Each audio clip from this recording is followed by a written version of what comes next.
사람들은 때때로 어떠한 특별한 장소에 특별한 기운이 있고 특별한 능력이 있다고 생각하는 사람들이 있습니다. 그래서 우리 조상들은 풍시 지리설에 의해서 명당을 찾았습니다. 그 명당에 뭐 묘를 세운다든가 집을 지으면 복이 임한다고 믿었습니다.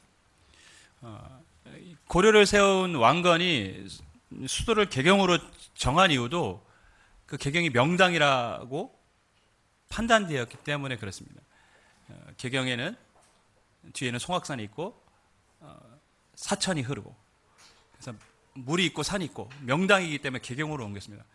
고려가 명한 다음에 이성계가 조선을 세우고 한양으로 천도를 합니다. 한양으로 천도를 한 이유도 명당이었기 때문에 그렇습니다.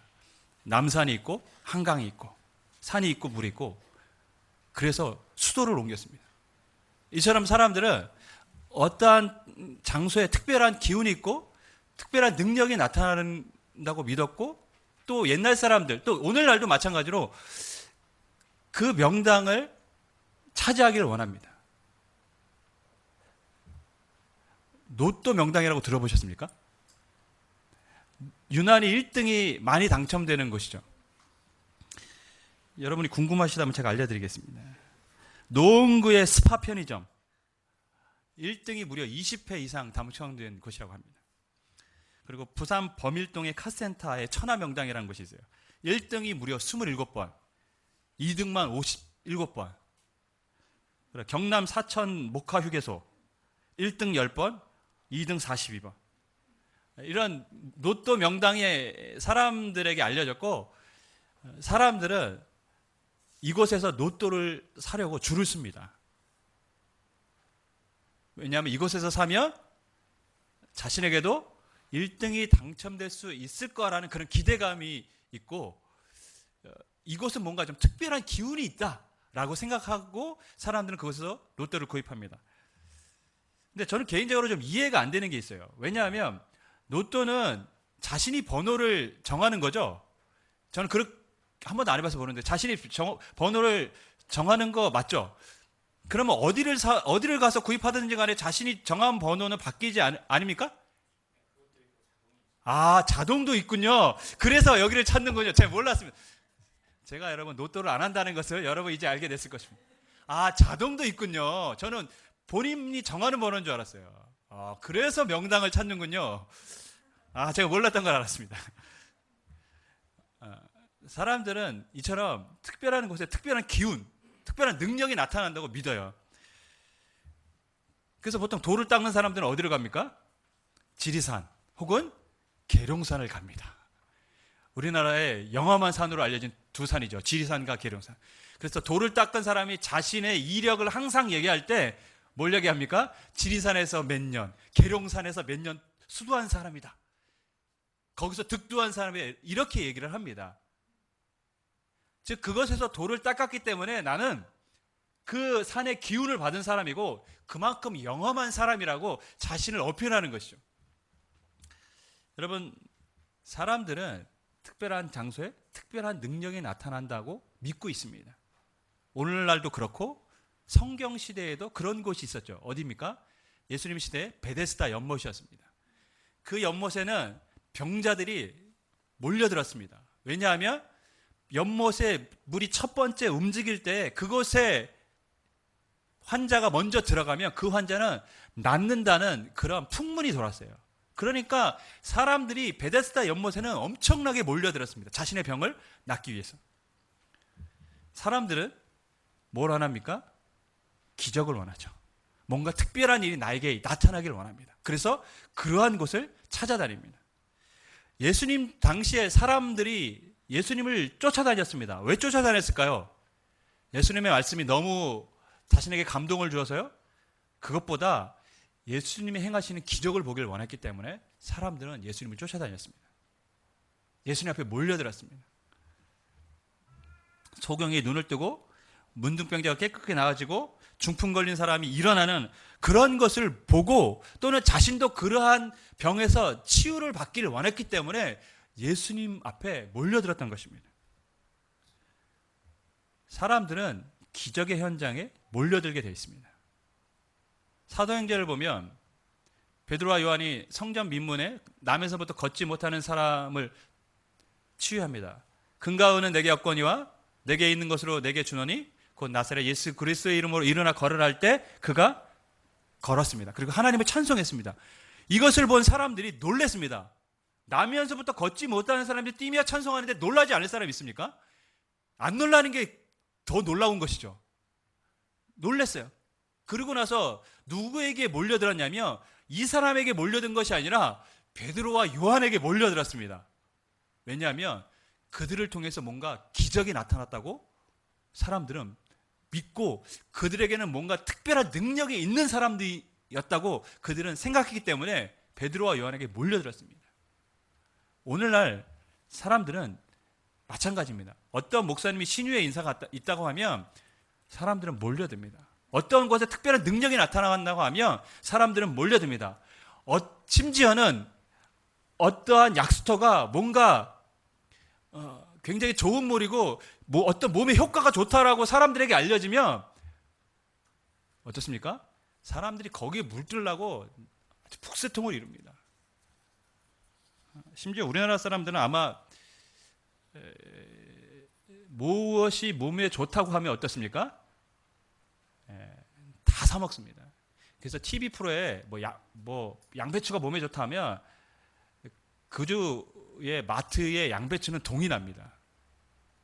이 정도입니다. 사람들은 뭔가 특별한 것을 얻기를 원해요. 특별한 장소를 찾고 그곳에서 뭔가 자신도 특별한 경험을 하기를 원합니다. 여러분, 아마 우리도 살면서 하나님이 행하시는 기적을 원할 때가 있습니다. 우리의 삶이 힘들고 공고할 때 또는 내 삶이 내 힘으로 감당하지 못할 어려움이 있을 때 우리는 하나님이 행하시는 기적을 또 보기를 원합니다. 성경은 수없이 많은 기적으로 가득 차 있습니다. 그런데 실은 안타까운 사실은 오늘날 실제로 한국 교회는 점점 하나님의 기적을 경험하는 것이 줄어들고 있습니다. 그 이유는 어디 있을까요? 하나님이 오늘날 기적을 베풀지 않기 때문일까요? 기적은 성경 시대의 이야기고 오늘날 우리 시대에는 맞지 않는 이야기입니까? 아이들이 부르는 찬양 중에 위대한 이야기라는 찬양이 있어요. 예수님이 행하신 놀라운 일들, 성경을 열 때마다 음이 맞습니까? 너무 놀라워 물이 변하여 포도주 되고 작은 도시라고 천명 먹여 위대한 이야기가 여기 있네.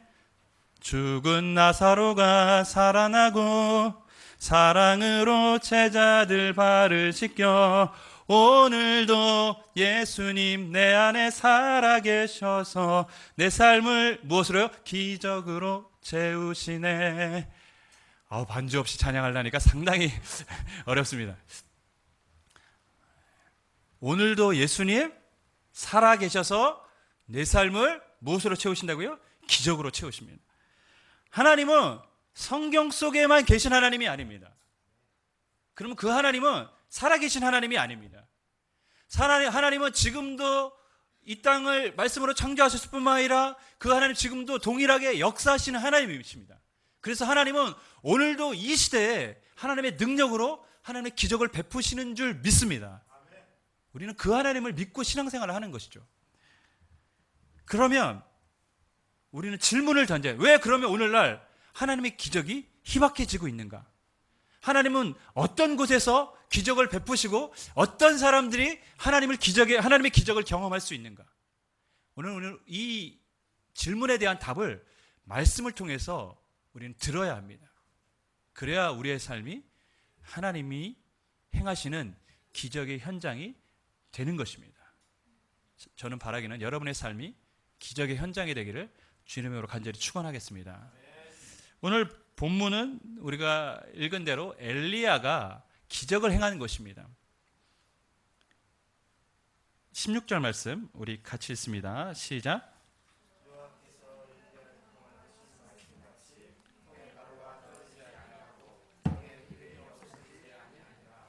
오늘 엘리야가 행한 기적은 우리가 좀 주목할 필요가 있습니다. 통에 가루와 기름이 떨어지지 않았어요. 그러니까 즉 오병이어와 같은 기적이 지금 엘리야를 통해서 일어나는 것입니다. 사복음서에 유일하게 기록된 기적 사건이 있다면 모두 오병이어의 기적입니다. 마태, 마가, 누가, 요한복음에 신약성경 쓰고 계시죠? 마태, 마가, 누가, 요한복음에 유일하게 기록된, 그러니까 네 복음서에 유일하게 다 기록된 기적 사건이 바로 오병이어의 기적입니다. 그만큼 오병이어의 기적은 가장 놀라운 기적 중에 기적이었다는 것이죠. 실제로 우리 삶에 그런 게 일어난다면 여러분 놀라지 않을 수 있습니까? 그래서 복음서 기자들은 그 기록은 다 기록한 것이죠. 그런데 그와 같은 기적이 엘리야를 통해서 일어났다는 것이죠. 여러분, 왜 엘리야를 통해서 이와 같은 기적이 일어났을까요? 실은 성경을 읽다 보면 엘리사를 통해서 수없이 많은 기적이 일어난 것을 우리는 성경을 통해서 보게 됩니다. 유독 많습니다. 다른 선지자들에 비해서 굉장히 많은 기적들이 엘리사 시대에 일어납니다. 왜냐하면 그 시대는 북이스라엘의 아합의 가문이 통치하던 시대였기 때문에 그렇습니다. 이 말이 무슨 말이냐면 북이스라엘의 초대 왕은 여로보암인데 시작하자마자 베델과 단에 금송아지 만들어서 백성들을 우상을 섬기게 했습니다. 그래서 성경에 악한 왕 하면 여로보암의 길을 따랐다 하면 악한 왕이라는 것입니다. 그런데 이 여로보암을 능가하는 왕이 등장합니다. 누구죠? 아합입니다. 그래서 성경은 아합을 평가할 때 여로보암의 죄를 우습게 생각했다고 평가했습니다. 그가 얼마만큼 하나님 앞에 범죄한 사람이라는 것을 우리는 알습니다. 악한 사람의 대명사가 여로보암인데 여로보암을 우습게 생각했다고 할 정도니까요. 실은 아합의 시대에 이스라엘은 정말 참혹한 영적인 시대였습니다. 하나님을 섬기던, 여호와 하나님을 섬기던 신앙은 다 사라지고 왕실의 신앙이 바알의 신앙이 됐어요. 이스라엘은 나라는 여호와를 섬기는 나라잖아요. 근데 이제는 바알을 섬기는 나라가 됐고 여호와를 섬기는 신앙은 이단이 된 겁니다. 주객이 전도됐어요. 그래서 여호와를 섬겼던 제사장들은 오히려 핍박을 받았어요. 그 시작은 무엇 때문입니까? 이세벨이랑 여자와 결혼했기 때문에 그렇습니다.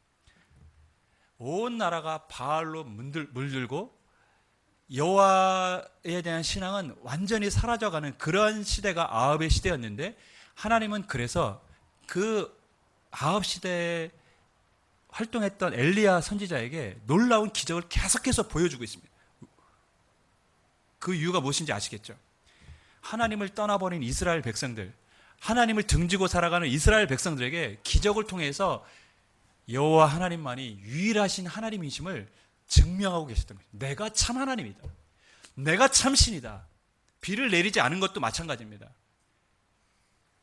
엘리야를 통해서 비를 내리지 않게 하셨습니다. 바알은 비를 내리는 신입니다. 바알은 아니라는 것이죠. 거짓이라는 거예요. 내가 하나님이고 내가 여호와고 내가 온 이 땅을 주관하는 유일하신 신이라는 것을 엘리야를 통해서 알게 하시려고 하나님은 끊임없이 기적을 베푸신 것입니다. 사랑하는 여러분, 이스라엘이 가장 어두울 때 하나님의 기적이 가장 많이 일어났다는 사실은 우리에게 위로를 줍니다. 우리 인생의 가장 어두운 때는 무슨 때입니까? 하나님의 기적을 경험할 때라는 것을 믿으시기 바랍니다. 하나님은 우리에게 자신이 누구인지를 알려주길 원하십니다. 여러분 인생의 가장 어려운 때를 겪고 있다면, 힘든 과정을 겪고 있다면 여러분 기도하셔야 됩니다. 하나님을 보게 하시고 하나님을 만나게 해 주옵소서. 하나님은 그 과정을 통해서 하나님이 어떠한 분이신지를 여러분을 통해 보여주실 것입니다. 그 하나님을 만나게 되기를 주님의 이름으로 간절히 축원하겠습니다. 아까도 말씀드렸듯이 오늘 우리가 이 기적이 일어나고 있는 그 현장 가운데 있는데 이 주목해야 될 것이 있는데 그 땅입니다. 그곳이 어디냐는 것이죠. 9절 말씀 우리 같이 있습니다. 시작.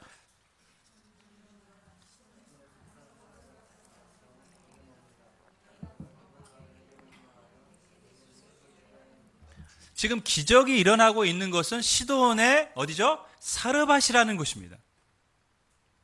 시돈, 사르밧. 이스라엘 백성들이 살고 있는 곳이 아니라 시돈은 원래 바알을 섬기는 나라입니다.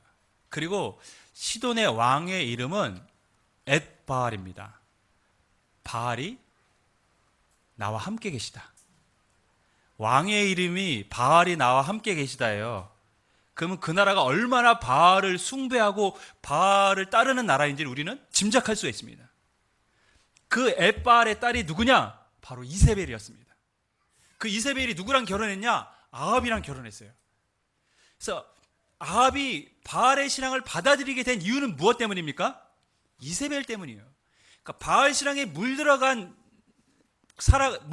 살아간 이세벨을 아내로 맞이하고 나니까 아합도 하나님을 버리고 바알을 섬겼던 것이고, 한 나라의 왕이 바알을 섬기니까 그 민족 전체가 지금 바알을 섬기는 나라가 되었던 것이죠. 여러분, 이세벨의 영향력이 얼마나 컸던지를 우리는 알 수 있습니다. 이세벨의 영향은 자기 남편만 영향을 준 게 아니라 그 남편이 다스리고 있는 온 나라에 다 영향을 준 것입니다. 여자가 참 중요하다는 것을 우리가 오늘 말씀을 통해서 깨닫습니다. 여자의 영향력이 얼마나 크다는 것을 우리는 말씀을 통해서 깨닫습니다. 성경을 보면 제가 눈을 말씀드렸지만 여자의 영향력은 굉장히 큽니다. 아담이 타락한 근본 원인도 하와. 이스라엘 백성이 가나안 땅에서 타락한 이유도 가나안 여인과 결혼했기 때문이라고. 다윗이 범죄한 이유도 바세바 때문입니다. 솔로몬이 타락한 이유도 그의 아내들 때문입니다. 성경의 역사는 여자들로 인해 남자들이 상당히 영향을 받았다고 말씀하고 있습니다. 여러분, 아내들이요, 여러분의 영향력이 얼마나 크다는 것을 여러분 기억하시고 가정을 잘 살피실 수 있기를 주님으로 부탁을 드리겠습니다. 오늘날 보면 상대적으로 이제 남자들의 위치가 좀 낮아졌어요. 그러다 보니까 제가 신방 가면 식사를 이제 대접하시는 분들이 식사를 같이 먹으러 가면, 식당에 가면 제가 거짓말 안 치고요, 98%가 여자입니다. 식당에, 좋은 식당은 시가 15,000원에서 25,000원, 30,000원 되는 점심 식당은 거의 다 여자들이 장악을 하고 있습니다. 가끔 남자가 있는데 저를 포함해서 넥타이를 입은 분, 그분도 아마 거의 목사님이실 거예요. 아니거나 수영 강사. 그래서 사람들이 얘기합니다. 점심에 남자 하나 여자가 많이 있으면 수영 강사 아니면 목사님이라는 말이 있어요. 근데 남자들은 점심시간에 어디서 밥 먹습니까? 6,000원짜리 이런 거 찾아서 먹습니다. 참 남자들 불쌍합니다. 일본은 심각합니다, 여러분. 일본은 나이 든 남자를 뭐라고 부르는지 아십니까? 젖은 낙엽. 젖은 낙엽의 의미가 뭐냐면요, 낙엽이 젖은 낙엽이 몸에 붙으면 떨어집니까? 안 떨어집니까? 안 떨어져요. 떼어내고 싶은데 안 떨어진다고. 그러니까 나이 든 남자의 위치는 거예요. 떼어내고 싶은데도 달라붙어가지고 안 떨어지는 그런 찌질남으로 인식이 되고 있어요. 참 남자들 참 안타깝습니다. 오늘날 고생은 다 남자들이 하고 맛있는 밥은 여자들이 다 먹고. 여러분, 오늘날 진짜 상대적으로 남자의 위치가 많이 낮아졌는데, 저는 그래서 가정이 불안한 이유, 오늘날 가정이 건강하지 못한 이유가 바로 거기서부터 출발한다고 봅니다. 하나님께서는 남자들을 가정의 제사장으로 세우셨습니다. 가정을 이끌 사람으로 세웠어요. 근데 남자들의 위치가 현저하게 흔들리니까 가정이 다 불안한 것입니다. 여러분, 성경에서 분명히 여자들이 남자들에게 큰 영향을 미칩니다. 그 말은 아내들이 남편들을 가정의 제사장으로 바르게 세울 수 있고 그러한 영향력을 미칠 수 있다는 것이죠. 그러면 가정이 건강한 가정, 하나님이 이끄시는 가정이 될 줄 믿습니다. 여러분, 그러한 사명을 갖고 아내의 역할을 잘 감당해야 됩니다. 오늘 본문을 보면 이 이세벨의 영향을 받은 아합이 북이스라엘에서 엄청난 범죄를 저질렀습니다. 바알의 신앙으로 물들게 했습니다. 그런데 기적은 지금 어디서 일어나고 있습니까? 바알 신앙의 근거지라고 말할 수 있는, 바알 신앙으로 사로잡혀 살아가고 있는 시돈의 사르밧 땅에서 일어나고 있습니다. 우리의 믿음의 관점으로 보면 그 땅에서는 기적이 일어나면 안 됩니다. 기적은 어디서 일어나야 됩니까? 하나님의 백성이 있고 하나님의 성전이 있는 곳에서 일어나야 됩니다. 그런데 기적은 시돈의 사르밧에서 일어났습니다. 그 이유가 어디 있을까요? 11절, 12절 말씀 우리 같이 읽겠습니다. 시작.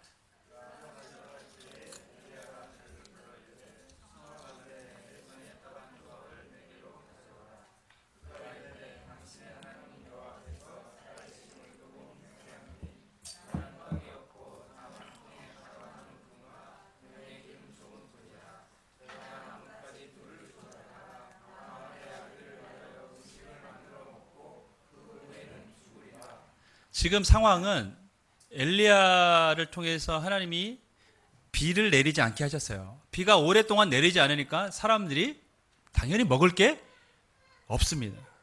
그런데 하나님은 이 엘리야를 위해서 너는 시돈의 사르밧으로 가라. 거기서 내가 누구를 통해서 먹을 것을 얻게 해주겠다고 말씀하셔서 엘리야를 시돈 사르밧으로 보냅니다. 저는 궁금합니다. 아니 이스라엘에 있어도 뭐 충분히 하나님이 다른 사람 통해서 엘리야를 먹여줄 수 있을 텐데 굳이 바알을 섬기는 시돈 사르밧까지 보내실 이유가 뭐가 있습니까? 분명히 하나님의 의도된 목적이 있다는 것을 우리는 알 수 있습니다. 시돈 사르밧에 가서 엘리야는 한 여인의 집에 가가지고 나에게 떡을 좀 먹을 것을 좀 달라고 명령, 어쩌면 요청을 합니다. 당시 상황으로 봐서는 굉장히 무례하고 무리한 요구죠. 다 먹을 것이 없는데 먹을 것을 달라고 하니까요. 그래서 이 여인이 뭐라고 얘기했냐면 여호와의 살아계심을 두고 내가 맹세하는데 나에게는 가루 조금, 떡을 만들어 먹을 가루 조금하고 기름에 기름 조금밖에 없어서 나와 내 아들이 먹고 죽을까 한다. 즉 이것 먹으면 해서 먹으면 이제 먹을 것이 없어서 우리도 이제 어떻게 될지 모르는 상황이다. 무슨 말입니까?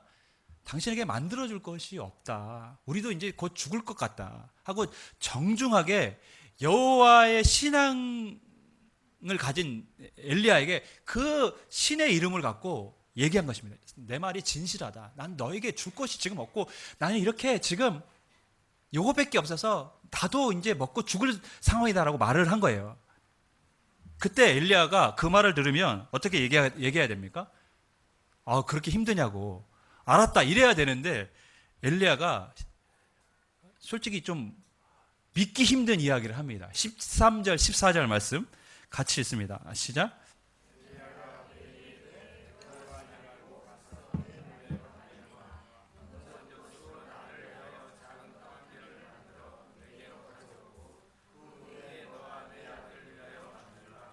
이스라엘의 하나님 여호와의 말씀이 나 여호와가 비를 지면에 내리는 날까지 그 통에 가루가 떨어지지 아니하고 그 병에 기름이 없어지지 아니하리라 하셨느니라. 미래를 걱정하고 있잖아요, 이 여인이. 근데 이 여인에게 두려워하지 마라. 나에게 먼저 떡을 하나 만들어 달라. 그러면 가루가 그치지 않고 기름이 그치지 않을 것이다. 계속해서 있을 것이다. 비가 오는 날까지 여호와 하나님께서 너에게 가루와 기름을 넘치도록 주실 것이다. 이렇게 말을 합니다. 여러분, 솔직히 엘리야가 이 말을 했을 때 이게 믿어집니까? 신뢰할 만한 말이 아니에요. 제가 생각하기엔 가루가 그치지 않고 기름이 그치지 않는다? 저 같으면 이렇게 얘기했을 것 같습니다. 귀신 신나라 까먹는 소리 하고 있네. 이게 어디서 사기를 치고 있어? 떡 하나 얻어먹으려고 말도 안 되는 소리 하고 있다고. 꺼지라고. 실은 이렇게 말해도 할 말이 없는 이야기입니다. 누가 가루가 계속해서 멈추지 않고 기름이 그치지 않는 일이 있을 거라고 상상이나 합니까? 근데 놀라운 것은 이 여인이 엘리야의 말에 순종했다는 것입니다. 이 말씀을 믿고 그 말씀대로 순종했습니다. 이 여인이 누굽니까? 이스라엘 여인입니까? 여호와 하나님을 아는 여인입니까?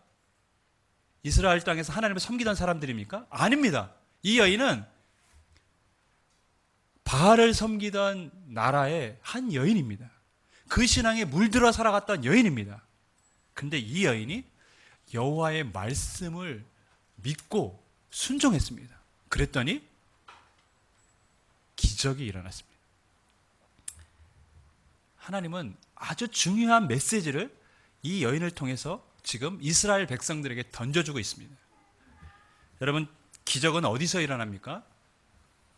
기적은 하나님의 백성들이라고 지칭한 사람들이 모여있는 곳에서 일어나지 않았습니다.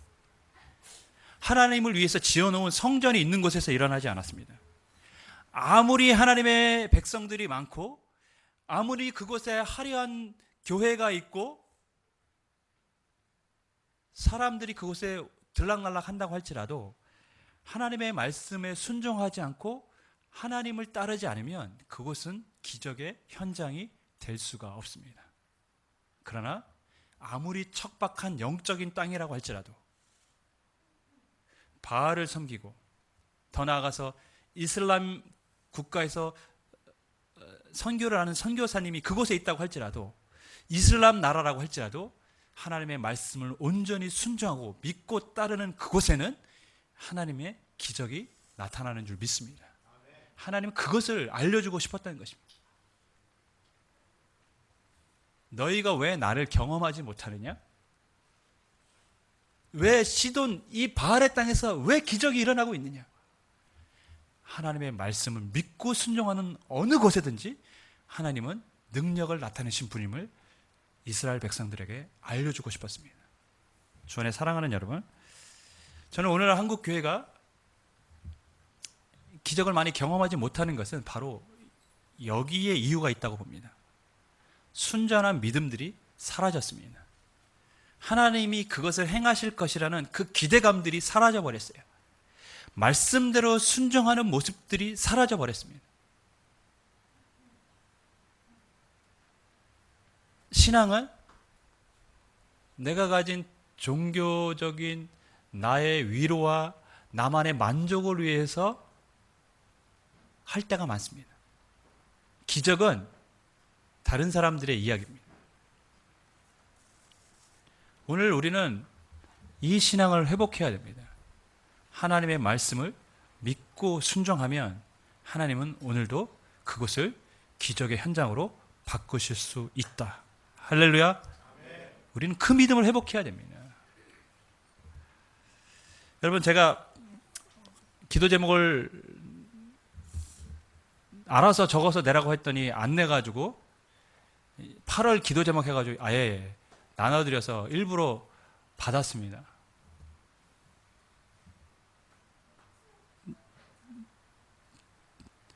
저는 그 과정들을 통해서 하나님이 일하시는 것을 우리로 보게 하신다는 것을 느끼고 있습니다. 실은 기도 제목을 내지 않는 이유도 실은 어떤 면에서는 우리가 하나님을 신뢰하지 못하기 때문입니다. 내봐야 뭐 그냥 나의 사생활만 드러나는 것 뿐이지. 그렇습니까? 기도는 그런 것밖에 되지 않습니까? 우리가 하나님 앞에 선포했습니다. 하나님이 행하시는 것을 보기를 원합니다. 하나님은 그 고백을 듣길 원하셨던 것이라고 저는 믿습니다. 그 믿음을 보기를 원하셨습니다. 실제적으로 우리 이판성 집사님이 저를 보면서 이런 메시지를 던졌어요. 도전의 말씀.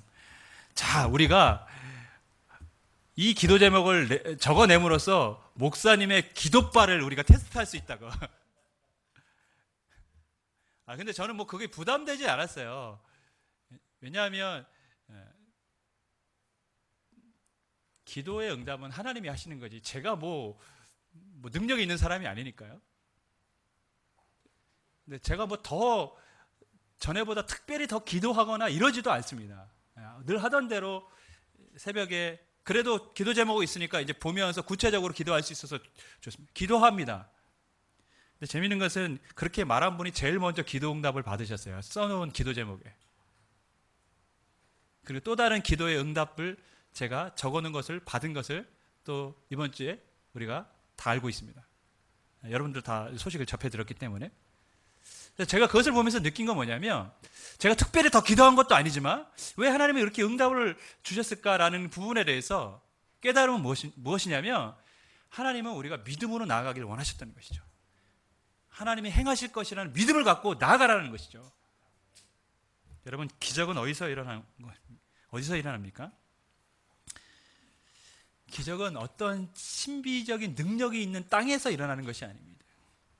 영적 기운이 있는 곳에서 일어나는 것이 아닙니다. 기적은 하나님의 백성이 모여 있다고 일어나는 것도 아니고 기적은 교회에 있다고 일어나는 것도 아닙니다. 기적은 하나님을 순전하게 믿고 말씀대로 순종하는 곳이라면 어디서든지 하나님의 기적은 일어나는 줄 믿습니다. 저와 여러분이 하나님의 말씀을 순종함으로 여러분의 삶이 기적의 현장이 되기를 주님의 이름으로 간절히 축원하겠습니다. 우리 함께 찬양하고 기도하겠습니다.